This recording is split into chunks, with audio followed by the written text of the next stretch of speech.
Hello, dear children of grade 9 of ICSE. This is Paul Moses Vincent, English teacher and language trainer.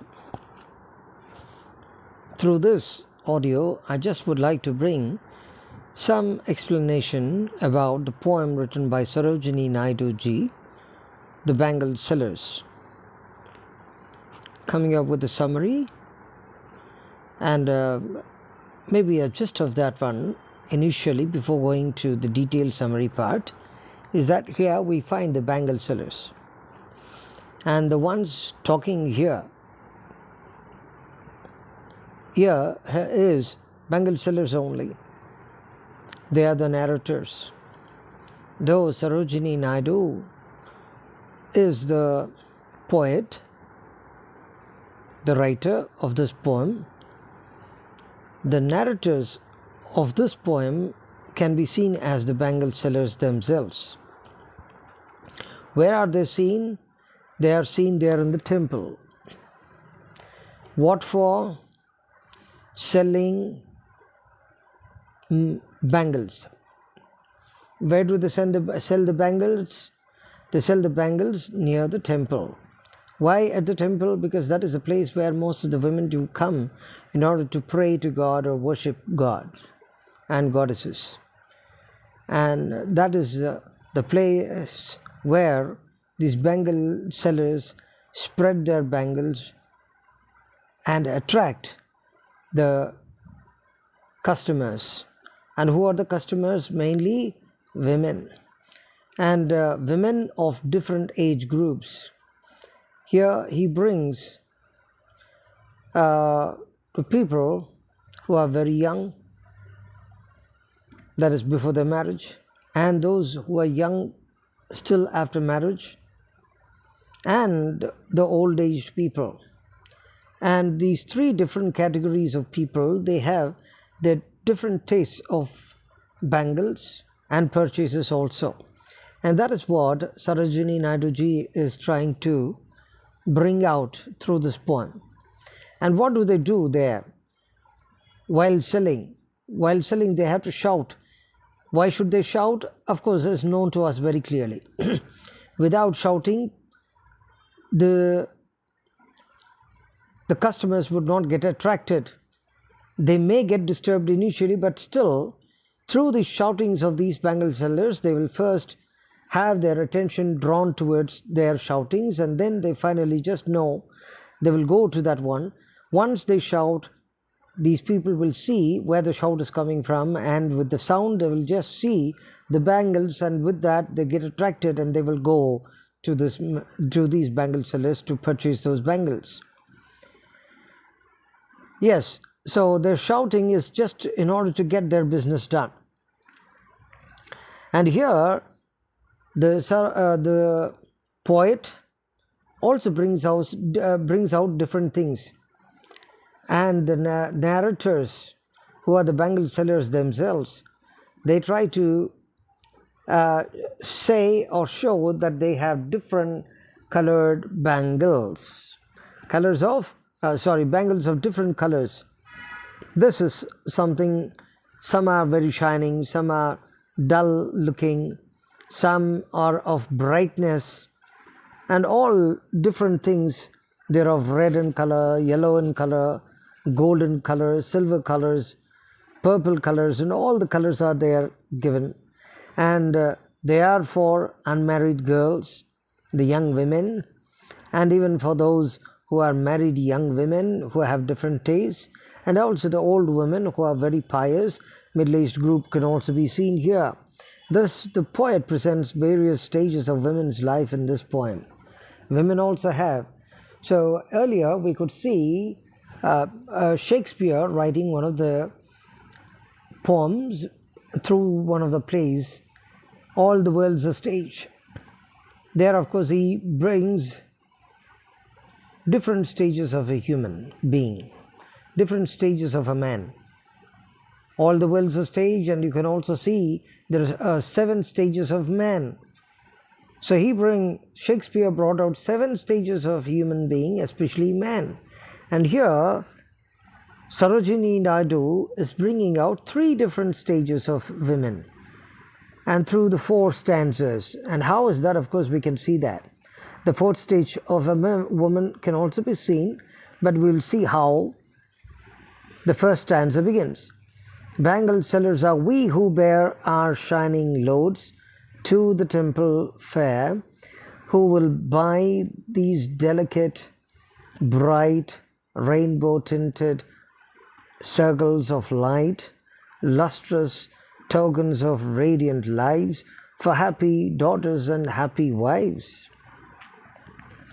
And here, in the first stanza, the poem begins with the speakers introducing themselves as bangle sellers, as I have already said initially. They sell their articles at the temple fair, and they call out to the people to buy their bangles. And these hawkers describe their bangles, these sellers, they describe their bangles as delicate ones, and of course they are glass ones, and they are very delicate also, it is true. They are delicate, they are bright, and they are rainbow tinted, means of different colors there, but they are shining, and they are to tease by questioning who will buy these bangles for their daughters and wives. So that who will buy these delicate bright? Is there anyone amongst you people who are here right now to come and purchase these bangles? This is one of the things hinted by these bangle sellers, and that is what the poetess is just highlighting. It is important to note here that though the speakers of the poem are several, it appears as if there is a single speaker. Yes, there are several different bangle sellers, and all of the people, they belong to the bangle making families. And now this is due to the fact that they all have the same purpose and are thus seen singularly as class essence. They all belong to the same class, that is of bangle selling. Many maybe they're involved in selling, but one speaker is found probably just pointing out all the others, resembling others, otherwise working on behalf of everyone here as a speaker. Now also the bangles here are called as lustrous tokens of radiant lives, which shows that the Indianness of the poem, where the bangles are brought on special occasions, and they are associated with happiness and prosperity. Here, lustrous is something which is attractive. The tokens of radiant lives, attractive tokens. What are these attractive tokens? These bangles. And of what? The lives which are shining here, in order to make those women, especially the brides, or otherwise those young girls who are not yet married, in order to make them very happy because they have a different taste of these bangles. That is one. Now going to the second stanza. Some are made for maidens' wrist, silver and blue as the mountain mist. Some are flushed like the buds that dream on the tranquil brow of a woodland stream. Some are aglow with the bloom that cleaves to the limpid glory of newborn leaves. So now in this second stanza we find here the maidens. Maidens are those unmarried women. Here the speakers talk of the kinds of bangles here. They have some of these bangles which are suitable for maidens, the young unmarried women, and for their wrists. They are silver and blue in color, and they resemble the color of the mountain mist. Yes. And the next one is some of them are flushed, that is pink and light red in color, like flower buds which grow beside the woodland stream. What is the woodland stream? Stream is nothing else but a flow of water, but here it is not the water.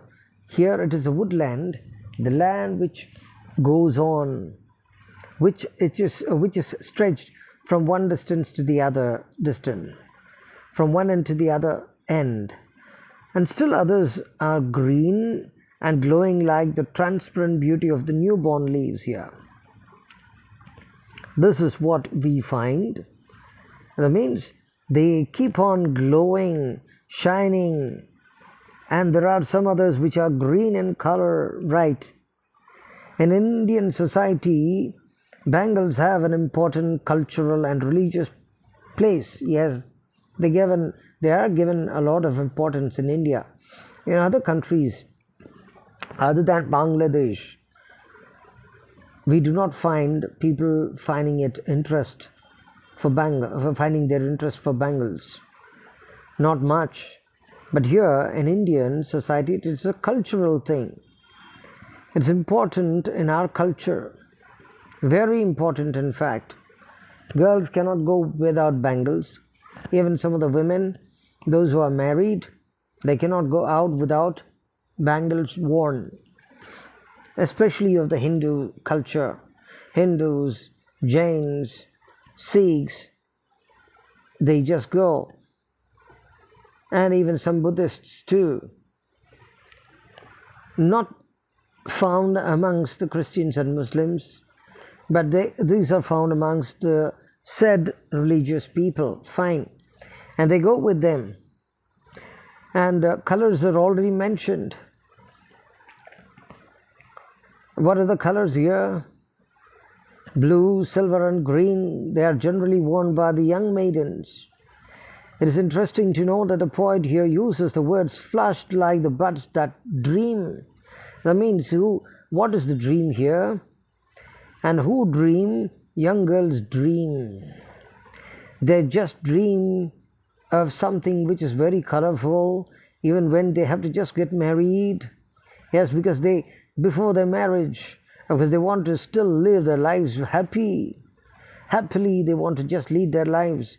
The word buds here is suggestive of chastity, buds that dream. Chastising is just being of nothing. That means the buds which are plain, which are very clear. To some extent, this is what we have to understand. But here, the buds that dream present before us the image of the young girls dreaming of marriages. And in this stanza, the poet presents the stage of the youth in the woman's life. And that is the thing that we can see here. Next, we have the third stanza. In the third stanza, what we can find is, some are like fields of sunlit corn, meet for a bride on a bridal morn. Some like the flame of the marriage fire, are rich with the hue of her heart's desire, tinkling, luminous, tender, and clear, like a bridal laughter and bridal tear. In this third stanza, the bangle sellers say that some of their bangles are yellow, like fields of sunlit corn. The color is yellow. They are very bright. Yes, that talks even of a different outlook of a girl.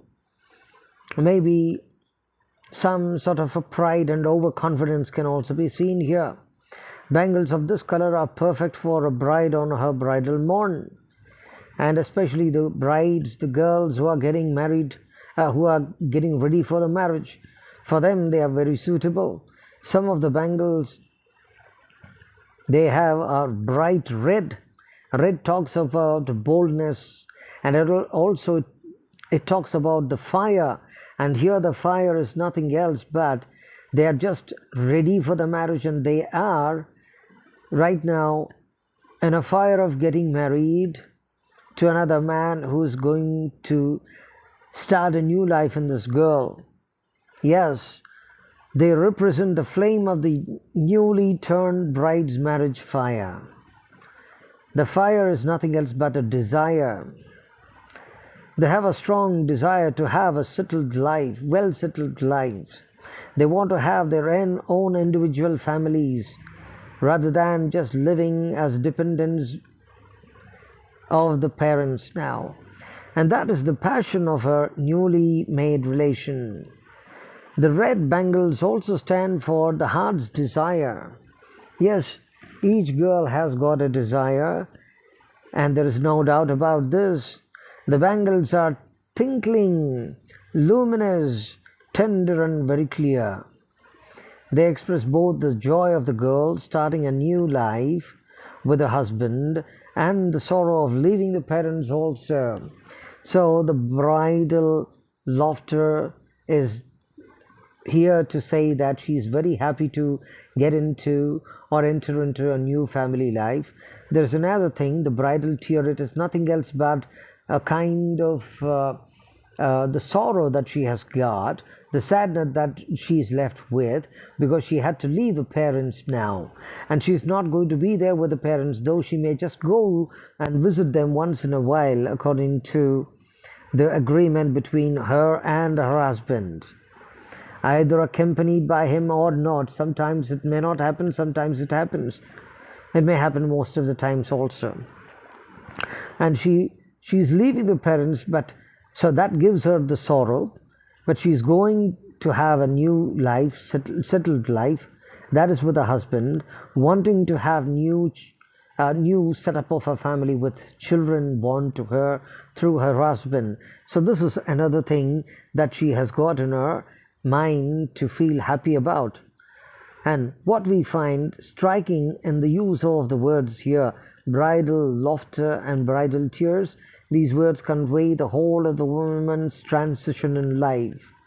The whole transformation and the transition takes place here, from a maiden to a wife, and all the emotions attached with it in a single line.